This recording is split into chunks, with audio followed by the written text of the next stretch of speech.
예루살렘에 가면 야드 바셈이라고 하는 박물관이 있습니다.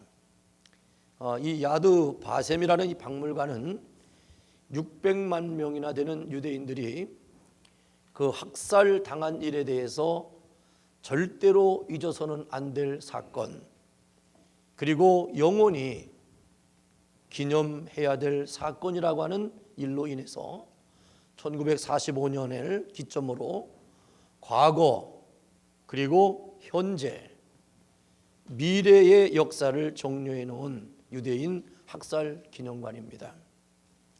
이 기념관에는 어린 아이의 희생을 기념하는 기념탑이 뒤편 언덕에 있습니다. 어린아이 10명을 끌어안고 있는 어른의 동상이 세워져 있습니다. 이 동상 이름은 코르작 게토의 어린이들이라고 하는 이름입니다. 이 코르작은 누구냐면 폴란드의 아동 작가였고 교육자였습니다.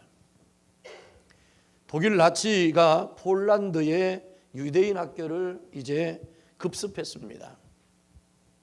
교실에서 공부하던 아이들이 겁에 질려서 부들부들 떨고 있을 때 이 코르작은 그들을 가르쳤던 선생님이었어요. 그래서 무서움과 공포에 떨고 있는 그 아이들을 끌어안고 양팔로 감싸 안으면서 이들을 내놓지 않습니다.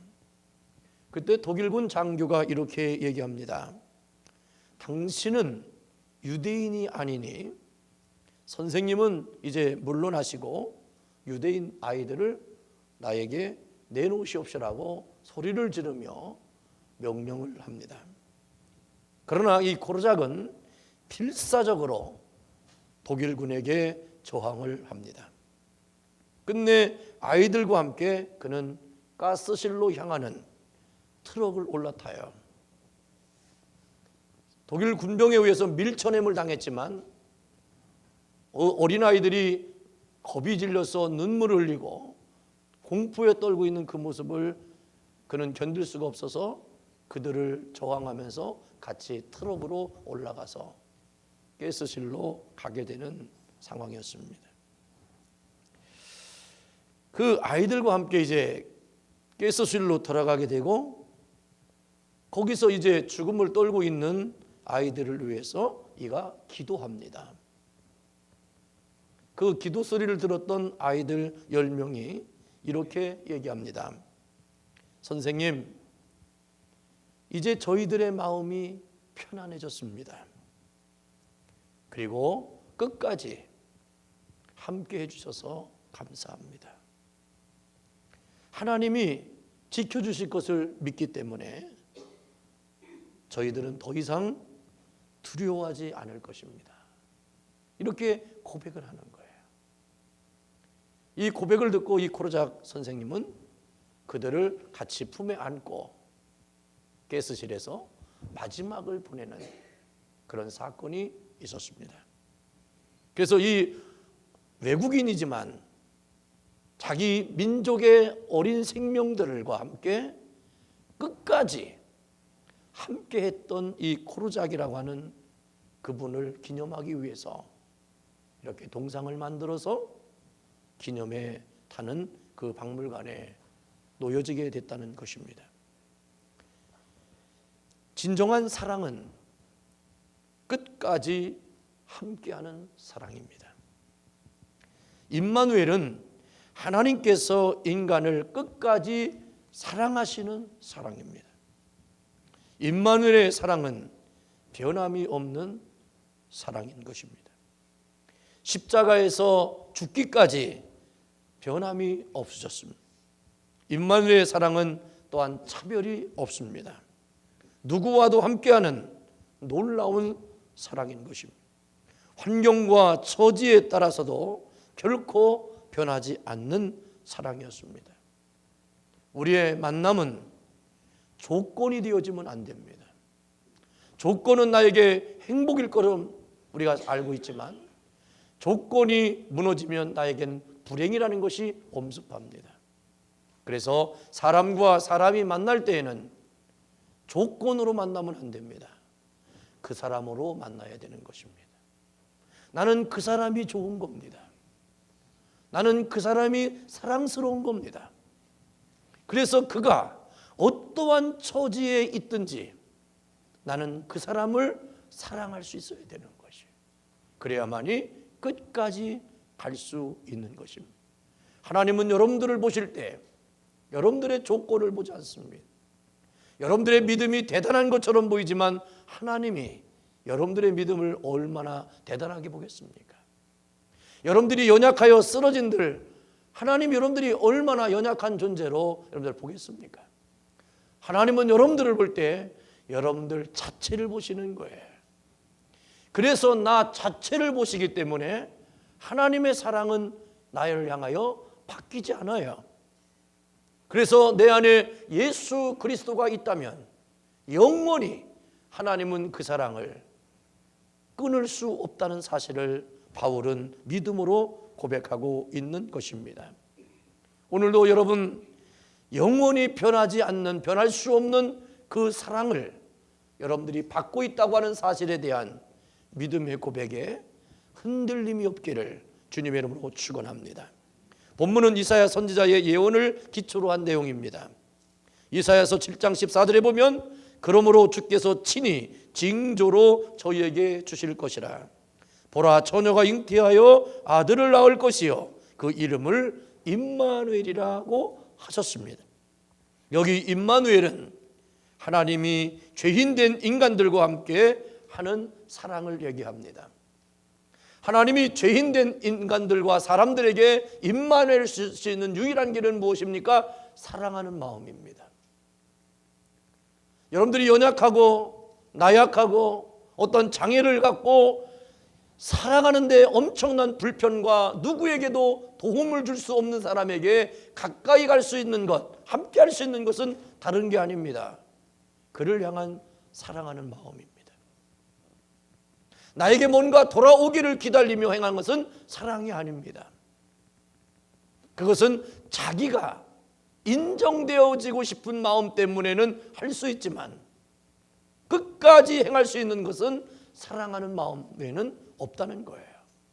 오늘 하나님께서 이사야를 통하여 우리에게 주신 말씀이나 오늘 본문 말씀을 통해서 우리에게 주신 말씀, 바로 임마누엘의 그 하나님, 그리고 예수가 이 땅에 보내심으로 임마누엘의 사건을 완성시키게 됐던 이 일로 인하여 우리의 하나님은 나와 영원히 함께 하심에 대한 선언인 것을 말씀할 수 있습니다. 그래서 임마누엘은 바로 하나님이 우리와 함께 계시다는 것입니다.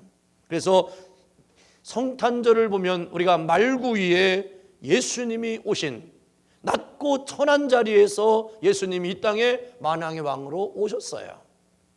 어찌하여 말구 위에까지 선택하셔서 오셨을까요? 예수님은 우리를 향하여 오실 때에 그 어떠한 사람도 그보다는 나은 삶의 바탕을 우리에게 허락하신 겁니다. 여러분들이 이 땅에 태어날 때 마구간에서 태어난 사람이 있습니까? 여러분들이 말구에 누워진 적이 있습니까? 그러나 예수님은 그렇게 이 땅에 태어나셨습니다. 그러므로 오늘 나는 이 땅에서 나의 인생의 출발은 비참하다. 나는 이렇게 어렵고 힘든 가운데 태어났다. 내가 왜 이렇게 태어나야 되는지에 대한 갈등과 고민으로 오늘을 여러분들이 산다면 빨리 여러분들 회개하셔야 돼요. 우리는 아무리 낮아져도 예수님보다는 안 낮았어요. 여러분들이 아무리 힘들고 어려워도 예수님만큼은 안 힘들어요. 그러나 그분은 그거를 자천하셨어요. 왜요? 나를 위해서. 내가 어떠한 형편과 상황 가운데 내몰린다 할지라도 나를 저버리지 않게 하시기 위한 준비된 마음이 하나님께서 예수님을 이 땅에 보내시면서 여러분들과 함께 하시기 위함이라는 사실을 기억하십시오. 히브리어 임마누라고 하는 것은 우리와 함께라는 뜻입니다. 엘이라고 하는 얘기는 하나님이라는 말이에요. 즉 임마누엘이란 하나님께서 우리와 함께 계시다는 의미입니다. 오늘 본문 말씀 23절에 보라 처녀가 잉태하여 아들 낳을 것이요 그 이름을 임마누엘이라 하리라 하셨으니 이를 번역한즉 하나님이 우리와 함께 계시다 함이라 그랬어요. 그러면 이제 성탄절이 다가오고 있는데 이 성탄절을 다가오는 시점에서 오늘 임마누엘의 은총이라고 하는 것으로 말씀을 함께 나누면서 임마누엘의 은총에는 세 가지의 의미가 있어요. 첫 번째로 구원의 증거입니다. 이 보물섬의 작가였던 로버트 스티븐스라고 하는 사람이 있는데 이 사람의 책 속에 폭풍우가 임했을 때에 나타났던 사건을 글로 쓴 적이 있습니다. 이 폭풍우가 일어나면서 배가 암초에 걸려서 이제 거만 쓰러지게 되어 있는 상황. 그 상황 속에 많은 승객들이 죽음의 두려움과 공포에 모든 것을 잃어버리고 의식을 상실되어졌을 때의 상황 가운데 있는 것을 글화시켰어요.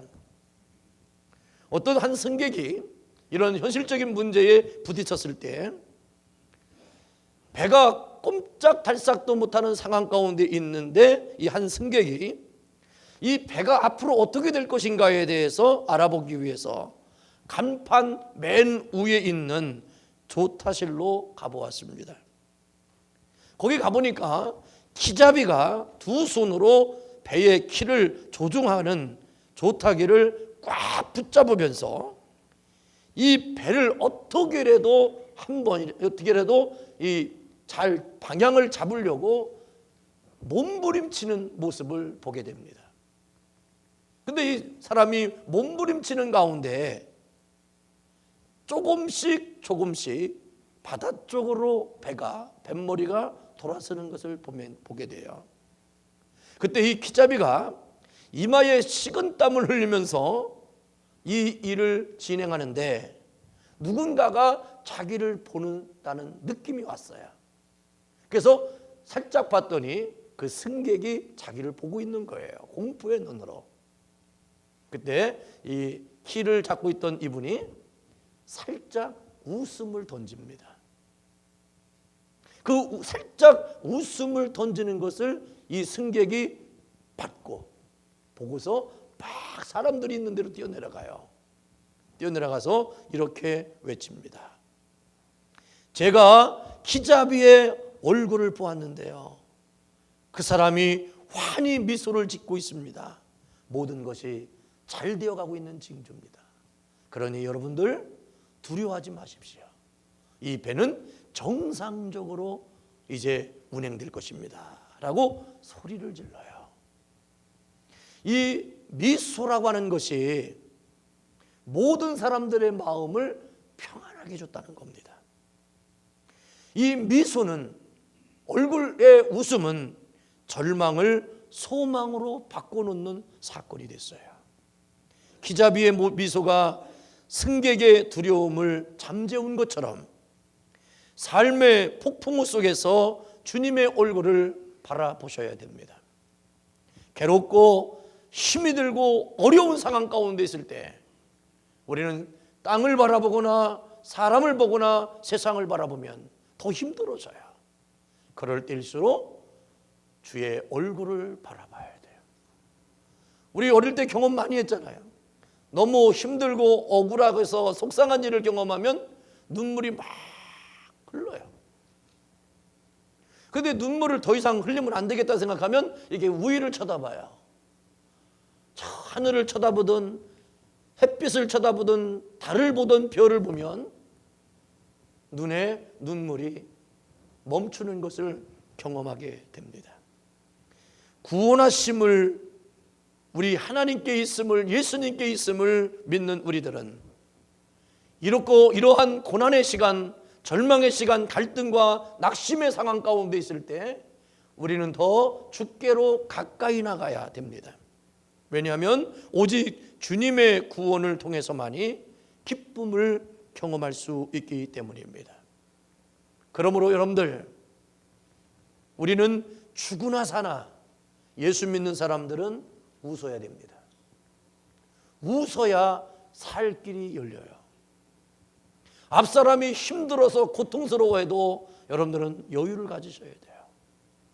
절망적인 호소를 해도 여러분들 그 속에서 웃음을 자아내 줘야 돼요. 임종의 마지막 순간을 보낼 때에도 얼굴에 웃음을 자아내 줘야 상대가 평안함을 얻을 수 있습니다. 임마누엘은 우리에게 구원을 베푸시는 증거입니다. 오늘 본문 21절에 아들을 낳으리니 이름을 예수라라. 이는 그가 자기 백성을 저희 죄에서 구원할 자이심이라고 말씀을 하셨어요. 예수님께서 인간의 몸을 입으시고 오신 목적은 죄로 인해 멸망할 인간을 구원하여 천국 백성으로 인쳐주시기 위해서 예수님이 육신을 입고 오신 겁니다. 이토록 엄청난 구원의 역사는 오직 예수 그리스도만이 하실 수 있는 것입니다. 돈도요, 권력도요, 세상적인 그 모든 것으로도요, 죄의 문제를 해결하거나 구원할 수가 없습니다.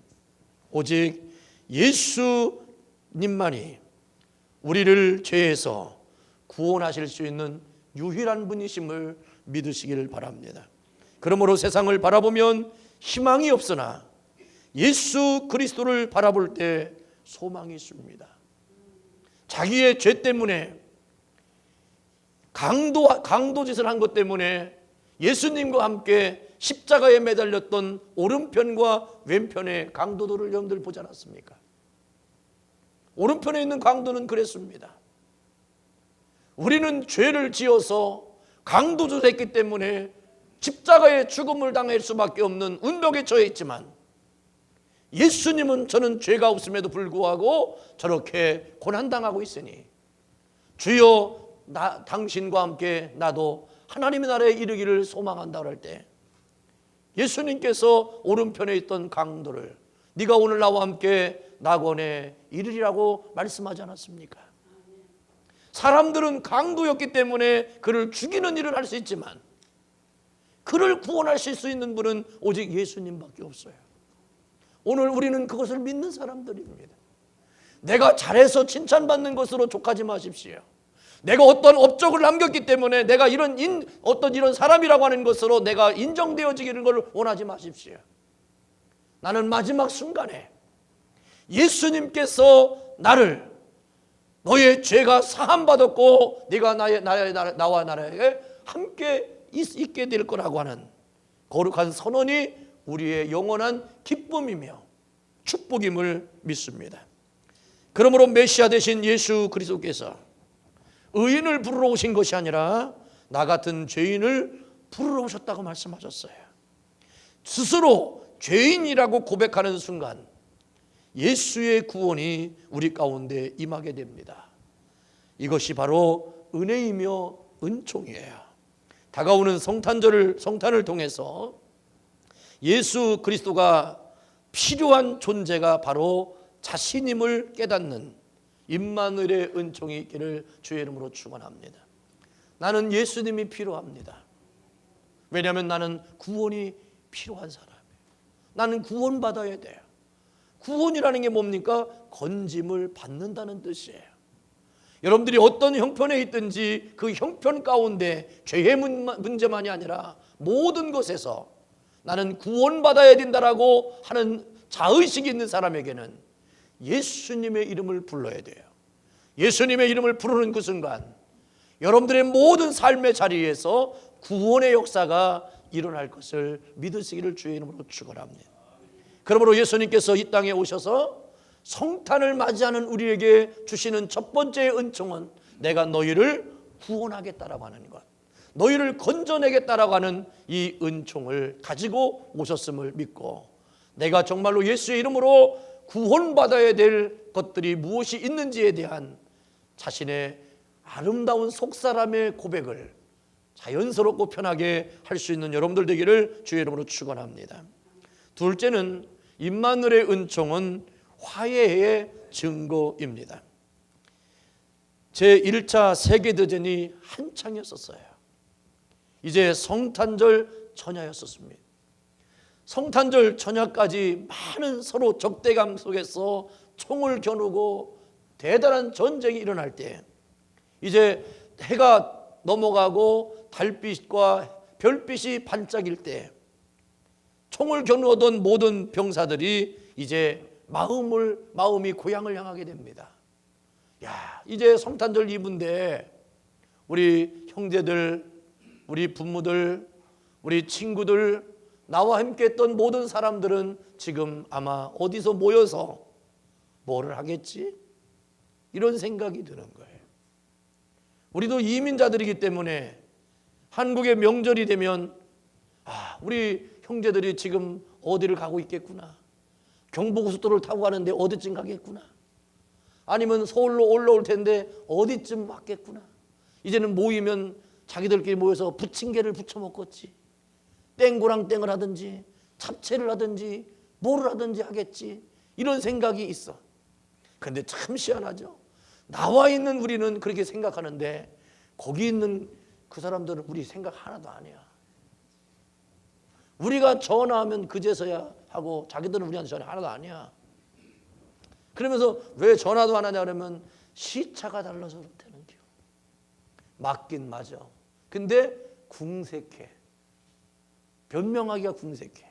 그러니까 이 전쟁터에 있던 이 군인들도 달빛을 보고 별빛을 보니까 고향 생각이 나서 이들이 모여있던 그곳에서 어떤 한 병사가 고요한 밤, 거룩한 밤을 노래하는 거예요. 그랬더니 그 자리에 앉았던 모든 병사들이 다 같이 고요한 밤, 거룩한 밤, 어둠에 묻힌 밤, 다 찬양을 하는. 그러니까 그 참호에 있던 모든 사람들이 그 고요한 밤을 부르면서 그 안에 성탄의 전야의 기쁨이 가득 찼어요.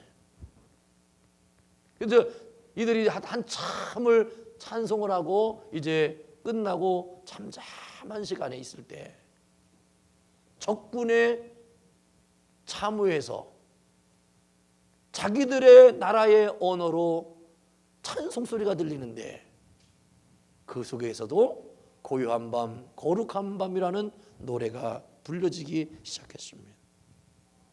이때에 서로가 왜 우리는 누구를 위해서 서로 총을 겨누며 싸워야 되는가? 그 이후에 그들은 더 이상 전쟁을 하지 않았다는 것입니다. 여러분 기억하십시오.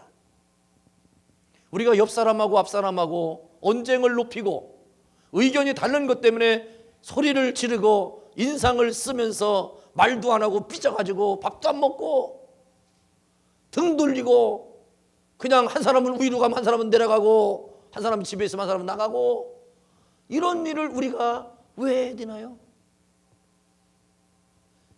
그렇게 되어지는 불편함과 그렇게 갈등 속에 있는 우리의 삶 속에 전쟁터에서도 고요한 밤, 거룩한 밤이라는 그 노래가 서로의 각자의 나라의 언어로 불려지는 그 상황에서 전쟁을 멈추겠다면 오늘도 우리의 삶 가운데, 가정 가운데, 관계성 속에서 불편함이라고 하는 것 때문에 생겨진 그 모든 문제를 해결할 수 있는 것은 바로 예수님 이름으로만 가능한 것입니다. 예수 그리스도가 계시면 비록 전쟁터라 할지라도 화해가 있는 전국과 같은 곳이 될 겁니다. 예수 그리스도를 가까이 계실 때, 가까이 할 때 이 땅의 불일치가 평화로 바뀔 줄로 믿습니다. 예수님이 우리 안에 계실 때 어둠은 밝음으로 바뀌어질 줄로 믿습니다. 온전한 평화는 예수 그리스도가 오실 때 임하는 것입니다. 평강의 왕으로 오신 예수 그리스도께 더 헌신함으로 여러분들의 삶이 화해의 메신저의 삶을 살아야 돼요. 어떤 분이 이렇게 항의해요. 아니 목사님, 왜 나만 참아야 되나요? 왜 나만 손해를 봐야 되나요? 왜 나만 웃어야 되나요? 왜 나만 그렇게 해야 되나요? 다 같이 따라 합시다. 그럼 누가 하냐? 시작. 그럼 누가 해요? 내가 해야죠. 왜? 내 안에 예수의 평안함이 있잖아요. 화해의 메신저라고 하는 거룩한 사명이 있잖아요. 상대가 그렇게 되어지기를 기다리지 말고 그렇게 할 수 있도록 여러분들이 그 역할을 감당하는 사람이 되어야 되는 겁니다. 우리는 똑같을 수가 없어요. 왜요? 우리는 이미 똑같을 수 없도록 하나님으로부터 특별한 사랑을 받은 사람이고 예수 그리스도의 거룩한 이름으로 내 마음에 평안함이 있기 때문에 그렇습니다. 그러므로 예수 그리스도는 죄악으로 인해 하나님과 원수되었던 인간들을 화해시키기 위해서 제물되어셨단 말이에요. 예수님은요, 하나님과 우리와의 관계가 허물었던 모든 담을 열시기 위해서 죽기까지, 십자가에 죽기까지, 제물되기까지 하셨잖아요. 우리가 하는 일은 죽지는 않아요. 조금 마음에 조금 서운할 수는 있어. 왜 나만 그래야 되나고 하는 안타까움은 있어. 그러나 죽는 일은 아니잖아. 근데 뭘 그걸 못해? 그냥 하고 말아요. 아멘. 그냥 하고 말어. 왜? 불편함보다는 평안한 게 편하잖아요. 인상 팍팍 쓰면서 있는 것보다 그냥 서로 그냥 웃으면서 있는 게 낫잖아요. 여러분들 굶으면 배만 고파. 아무 상관없어요. 속상하면요 나만 억울해요. 왜요? 그 당사자는요 가가지고 식당 가가지고 밥 사 먹고 있다니까. 근데 왜 나만 배를 꿀꿀 끓고 집에서 왜 어둠에 커튼 쳐가지고 왜 눈물 흘려? 그럴 필요 없어요. 여러분들 절대로 우리는 그래서 이런 말이 있어요. 필요한 다리는 놓지 않고 불필요한 벽을 쌓는 자가 자는 일에 열중하지 말아라. 이게 무슨 말이냐면 서로 화해를 위한 다리는 놓아야지 서로 불편하다는 이유 때문에 서로 불편을 안 보려고 칸을 쌓는 어리석음은 갖지 말라는 거예요. 그러니까 인간관계에서는 자꾸만 다리를 놔야지 담을 치면 안 되는 거예요. 부부지간에도 마찬가지고 부모 자식 간에도 마찬가지고 누구와도 마찬가지예요. 여러분들 담을 허세요. 다리만 놓으세요. 그래가지고 그냥 항상 다리가 놓여지면 얼마나 좋은지 몰라요. 저번에 한국에 갔더니 한국에 보니까 도로를 얼마나 잘 냈던지요. 이게 하이웨이를 달리는데 난 무섭더라고요. 왜냐면 땅이 없어. 다 다리를 놔가지고요. 산 중턱으로만 다녀. 그러니까 꼭 나는 우주 비행기 타고 다니는 것 같아요. 비행기 타고 다니는. 옛날에는 산이 높았어요. 왜냐면 땅에다가 도로를 닦아가지니까 이 강원도를 가다 보니까 산이 높아가지고 산 되게 높다 이렇게 했는데 지금은 산 중턱으로 다 다녀. 그러니까 내가 무슨 우주에서 와서 막 비행기 타고 다니는 것 같아요. 근데 어떨 때는 무섭기도 하더라고. 이 다리가 무너지면 난 어떻게 되는 건가? 또 여기서 브레이크가 잘못돼가지고 내가 날아가면 어디 가서 처박힐까? 산 중턱에 와서 박히든지 아니면 낭떠러지게 떨어지든지 이거는 누구 말대로 뼈도 묻힐 것 같아요. 이런 공포함이 생기더라고. 산이 높지가 않아. 왜? 다리를 높이 해가지고 그냥 도로를 닦았기 때문에 그래요. 그러니까 얼마나 시간이 단축됐는지 몰라요. 여러분 서울에서 저쪽 강릉 쪽으로 가는데 한 1시간 반 50분밖에 안 걸려. 얼마 안 걸려요. 그러니까 금세 다녀. 근데도 뭐라는 줄 알아요? 되게 멀디야. 나는 미국 살다 가니까 얼마나 가까운지 몰라. 깜빡하면 지나가. 금세 지나가. 하나도 안 멀어. 그러니까 내가 서울에서 부산도 갔다 올라왔다니까 내가 갔다 왔다니까 사람들이 놀래요. 어떻게 갔다 왔니? 뭐 어떻게 갔다 그냥 갔다 왔지. 왜 우리는 뉴욕도 갔다 오니까 별거 없잖아요. 시카고도 갔다 오잖아요. 막 그냥 조지아도 막 갔다 와요. 우리 갔다 와요. 우리는 서부까지도 막 가는데 2박 3일 갔다 와요. 가려면 가는 거죠. 그러니까 우리 마인드는 차를 운전하는 것에 익숙하고 있기 때문에 엔조해요. 근데 여러분들 자꾸만 다리를 놓으니까 어떻게 돼요? 다 가까워졌어. 여러분들도 벽을 치지 말고 다리를 놔. 근데 무슨 다리? 화해의 다리를 놔. 그래가지고 서로 관계 속에서 정말로 서로가 불편함이나 어떤 일이 생기면 금세 넘나들어야 돼. 넘나들어야 돼요. 옛날에도 가난한 어릴 때 보면 이 앞집과 뒷집에 이 담장이 있는데 담장에는 틈이 있어. 그래서 아래 윗집이 친하면 담을 열어서 거기다 문을 만들어. 그래서 뭐 음식을 만들면 뚝뚝뚝 두들겨가지고 이렇게 전달해주고, 아니면 담으로 이렇게 넘겨주고 그랬단 말이야. 그러니까 서로 이웃 간에도 담이 있지만 관계가 좋으면 담이 헐어서 문을 만드는 것처럼, 바로 예수님께서 이 땅에 임마누엘로 오시면서 하나님과 우리와의 담을, 막혔던 담을 다리를 놓아주신 것처럼, 이제 여러분들의 삶도 이제 어때요? 서로가 화해하는 그런 능력을 여러분들에게 있어지기를 주님의 이름으로 축원합니다. 마지막으로 임마누엘의 은총에는요, 임재의 증거라고 하는 은총이 있습니다. 그 아름다운 생애라고 하는 영화가 있어요.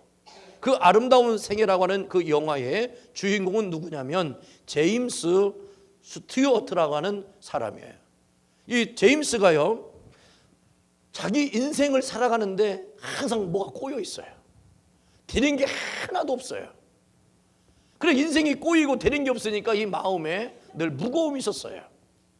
그리고 이걸 어떻게 해결해야 될까에 대한 고민 가운데 있을 때 아름다운 생애라고 하는 영화의 주연 배우가 돼요.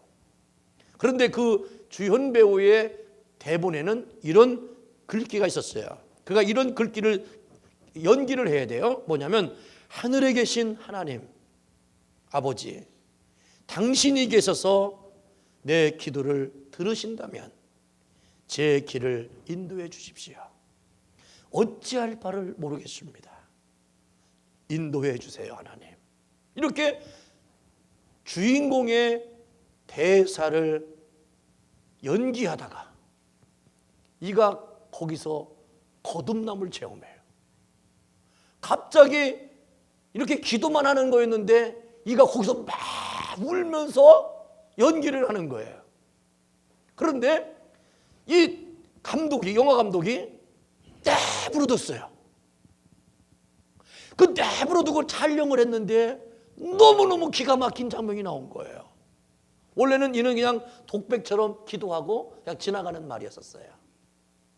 근데 여기서 이가 그 인생의 삶 가운데 그렇게 얽히고 힘든 것 때문에 그냥 독백만 해야 되는 사람들의 마음에 이가 정말로 그 독백 속에 하나님이 함께 하시니까 그에게 눈물이 되어지고, 그 기도의 사건을 통해서 하나님이 그 영화에 보면 아름다운 생애로 인생이 열려지는 장면으로 바뀌어버리는 거예요.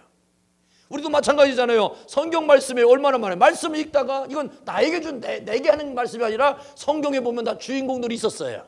근데 그 말씀을 내가 내 말씀으로 받아들이니까 내가 감동이 되고 힘이 되고 내 인생이 운명이 바뀌는 일이 얼마나 많아요. 이것을 바로 뭘 얘기하는 거예요? 임재하심이거든요. 그에게 임재하신 하나님은 오늘 이 시대에도 나에게 임재하시는 거예요. 아멘. 그에게 해결해 주셨던 하나님은 나에게도 해결해 주시고, 그를 치유하신 하나님이라면 나에게도 치유해 주실 것이고, 이 나의 저 사람에게 그렇게 역사하셨던 하나님이라면 오늘 이 시대에 나에게 역사를 하나님으로 내가 받아들이면 하나님의 임재를 경험하게 된다는 것입니다. 여러분 기억하십시오. 어두웠던 미래가 새로운 꿈과 열정으로 채워지는 것은 내가 하는 것으로가 되는 게 아니라 주님이 나와 나에게 임재하셔야 돼요. 하나님의 임재가 느껴지면 우리도 동일한 거듭남을 체험할 수 있습니다. 임마누엘의 은총은 하나님의 임재의 은총입니다. 그래서 오늘 우리는 임마누엘은 하나님이 우리와 함께 한다라고 하는 것이라면 우리는 오늘 결단해야 돼요. 임미엘, 즉 뭐냐, 나와 함께 하시는 하나님으로 바꾸셔야 돼요. 예수님은 우리를 위해서 오신 하나님이라면 바로 오늘 우리는 고백할 때 그 예수는 나를 위해서 오셨다라고 임미엘할 수 있는 고백이 여러분들에게 살아있기를 주의 이름으로 축원합니다. 우리와 함께, 우리라고 하는 것에 내가 파묻혀 있지 말고 나와 함께 하시는 하나님 앞에 다가서야 돼요. 그래서 성경에 보면 아브라함의 하나님, 이삭의 하나님, 야곱의 하나님, 나의 하나님으로 고백하는 거예요. 예수님이 이 땅에 오신 것 우리를 위해서, 인간을 위해서가 아니라 나를 위해서 오셨다. 그 예수가 나를 위해서 오셨기에 나에게 구원이 있고, 나에게 화해가 있고, 나에게 임재함이 있으리라. 그래서 나는 이 세 가지의 은총 때문에 예수 그리스도의 오심이 나에게는 영원한 간증이요, 고백이요, 체험이요, 그리고 모든 사람들에게 고백할 수밖에 없는 나 주님의 기쁨 되어지고, 내가 두 손 들고 주님을 찬양할 수밖에 없는 유일한 그 거룩한 고백이 여러분들 안에 넘쳐나기를 주의 이름으로 축원합니다. 그래서 임마엘과 임마누엘의 은총을 통해 다가오는 이 성탄절에 여러분들에게 정말로 임마누엘의 은총이 하나님께로부터 내려준 그 본래의 신령한 거룩한 구원과 화해와 임재하심을 경험하는 귀한 절기가 되어지기를 주님의 이름으로 축원합니다. 기도하겠습니다. 할렐루야. 보좌 하나님, 머지않아 다가올 성탄은 임마누엘을 고백하며 그 은총을 얻는 성탄이 되어질 줄로 믿습니다. 주고받는 성탄 카드에만 계신 하나님이 되어서는 결코 안 됩니다. 백화점의 조명과 성탄의 캐롤에만 계시는 하나님이 아닙니다. 구체적으로 나의 영혼에 함께 하시어 구원과 화해와 임재로 다가오시는 임마누엘의 은총이 우리 교회와 우리 성도님들 모든 심령들 속에 늘 차고 넘치게 하여 주옵소서. 예수님의 이름으로 기도하옵나이다. 아멘.